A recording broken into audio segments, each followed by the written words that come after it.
कांग्रेस, जय तेलंगाना सरकार, जय रेवंत रेड्डी जी। आज हम सब यहाँ धरना के लिए सभी भाई बहन और सब कांग्रेस के कार्यकर्ता मंच पर विराजमान हमारे बड़े सब लोग यहाँ एकत्रित हुए। क्यों हुए हैं? आज वजह क्या है? आज मोदी क्या है? एक प्रधानमंत्री है। आज प्रधानमंत्री का कर्तव्य क्या होता है? आज देश संभालने का कर्तव्य होता है। उसका ये नहीं आपसी झगड़े, अलगाव की भावना, सद्भावना को छोड़कर अलगाव की भावना।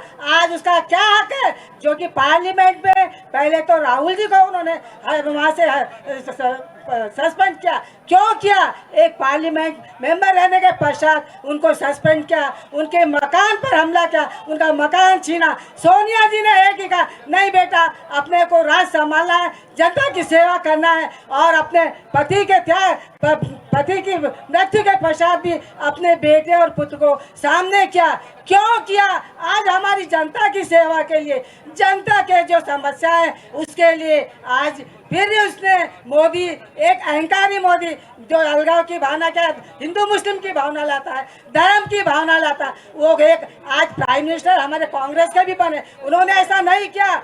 आज उन्होंने देश को संभाला, देश के बड़े बड़े कार्य, बड़े बड़े डैम, बड़े बड़े स्कूल, बड़े बड़े कॉलेज, आज देश की जो समस्याएं थी पार्लियामेंट में भी हुई और केंद्र में भी हुई और गवर्नमेंट तेलंगाना में भी हुई। आज स्टेट में भी हमारी गवर्नमेंट आई। आज हमारी गवर्नमेंट जब आई, जब काम कर रही है तो उसको सता रहे, रेवंत रेड्डी से क्वेश्चन कर रहे कि तुम क्या कर रहे, तुम ये क्या कर रहे, तुम इसका हिसाब क्या है। उनसे क्वेश्चन करे, तुम कैसा देंगे, तुम कैसा 500 रुपए देंगे, कैसा देंगे। अरे तुम लोगों ने 10 साल क्या किया? एक मकान तक नहीं दिया, जबकि हमारा इंदिरा आवास था, इंदिरा आवास हमने दिया और अभी भी इंदिरा आवास देंगे। महिलाओं के लिए जो भी हमने लागू किया है वो सब देंगे। आज ये धरना में बैठे सभी भाइयों से कहती हूँ, हम सबको संघर्ष करना है, सबको मिलकर। जैसा तेलंगाना में हमारी गवर्नमेंट लाई, प्रत्येक जगह हमारी गवर्नमेंट लाना है, हमारी सरकार पार्लियामेंट में ही बनना है, राहुल जी का साथ देना, सोनिया जी का साथ देना, कौरव पांडव का युद्ध, श्री राम जी का युद्ध, इस युद्ध से लड़कर हमको आगे बढ़ना। जय कांग्रेस, जय हिंद। इंदिरा गारू स्पोक्स पर्सन కదా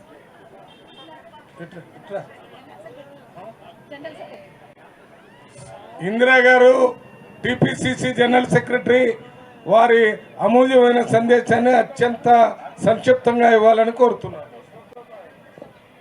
వేదిక మీద ఉన్న పెద్దలందరికీ మరియు నా కాంగ్రెస్ పార్టీ కుటుంబ సభ్యులకి, అఖిల పక్షం నుంచి వచ్చిన ప్రతినిధులందరికీ నా హృదయపూర్వక నమస్కారములు. ఇది బీజేపీ, వాజ్పేయి నాటి బీజేపీ ప్రభుత్వం కాదు, మోడీ ప్రభుత్వం, మోడీ అమిత్ షా ప్రభుత్వం. ఈవీఎం టాంపరింగ్లు చేసుకుంటూ, గెలుచుకుంటూ, విర్రవీగుతూ, దేశాన్ని నాశనం చేస్తూ, అదానీ కుటుంబానికి అందరికీ దోచిపెట్టుకుంటూ దేశాన్ని నాశనం చేస్తున్న మోడీ గవర్నమెంట్కి మూడింది. నెక్స్ట్ వచ్చేది కాంగ్రెస్ పార్టీ గవర్నమెంటే. 100% ఇండియా కూటమి గెలుస్తుంది, కాంగ్రెస్ పరిపాలన వస్తుంది. ఎందుకంటే మొన్న కలర్ స్మోక్తో పార్లమెంటులో దాడి జరిగితే ఇదేమిటి అని అడిగితే దానికి ఆన్సర్ చెప్పకుండా పార్లమెంట్ సభ్యులందరినీ సస్పెండ్ చేసి ఈరోజు నియంతృత్వ ధోరణితో పోతున్న మోడీ గవర్నమెంట్కి మూడింది. జై కాంగ్రెస్. కిరణ్ కుమార్ రెడ్డి గారిని మాట్లాడవలసిందిగా కోరుతున్నాను. Media in charge PCC vice president Kiran Kumar Reddy ఉన్నారా? అది అయిన తర్వాత మాట్లాడటానికి రమ్మని చెప్పు. కిరణ్ కుమార్ రెడ్డి తర్వాత ఇక్కడ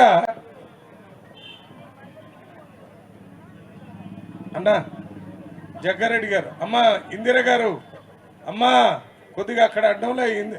జగ్గారెడ్డి గారు ఒక్క నిమిషం ఉంటావా? మరి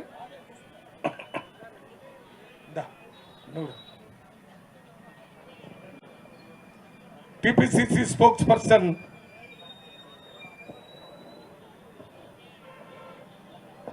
సభాధ్యక్షులు, సీనియర్ ఉపాధ్యక్షులు పిసిసి మల్లు రవి గారు, వేదిక మీద ఉన్న పెద్దలారా, పాత్రికేయ మిత్రులు నమస్కారం.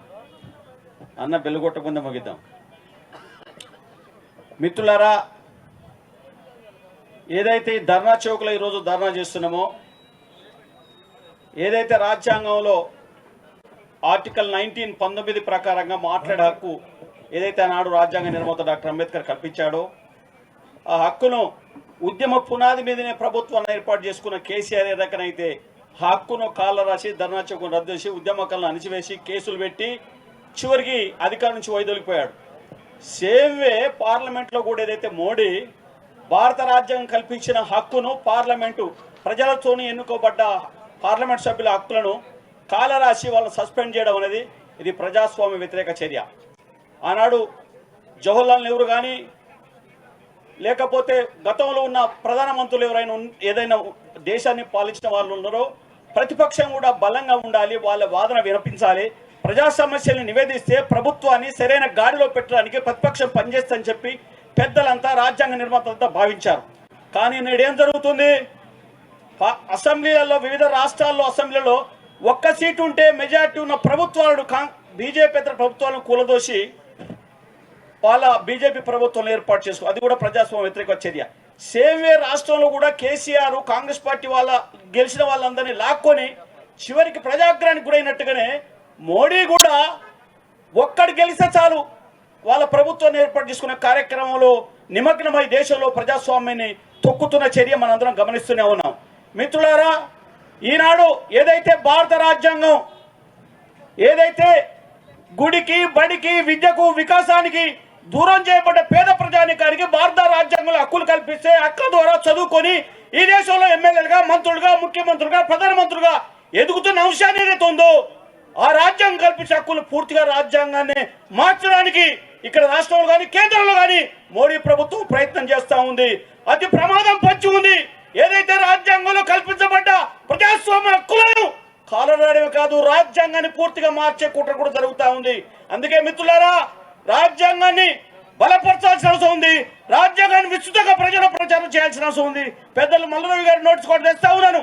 నేను భారత రాజ్యాంగ పుస్తకాలు ఒక 4 లక్షల రూపాయలు పెట్టి కొని తుంగతుర్తి కాన్స్టిట్యున్సీ లో అన్ని స్కూళ్లలో, హై స్కూలు, డిగ్రీ కాలేజీ, ప్రాథమిక పాఠశాలలో బహుమానంగా వాళ్లకు లైబ్రరీలకు డొనేట్ చేశారన్న మాట సగర్వంగా ప్రకటిస్తున్నారు.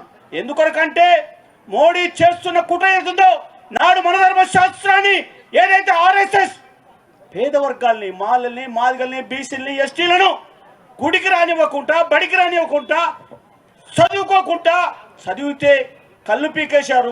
ఏదైనా సాహిత్యం అంటే చెరువులో సీసం పోశారు. ఆ రోజు మళ్ళీ కూడా తిరిగి వచ్చి మనధర్మ శాస్త్రాన్ని, శాస్త్రవేత్త పాలకులను మనధర్మ శాస్త్రాన్ని రాజ్యాంగం పాటించే పరిస్థితి బీజేపీ ప్రభుత్వం ఏర్పాటు చేస్తుంది. కాబట్టి ప్రజాస్వామిక వాదులంతా అలర్ట్ గా ఉండి భారత రాజ్యాంగాన్ని బలపరచాలని కోరుతూ సెలవు. Thank you.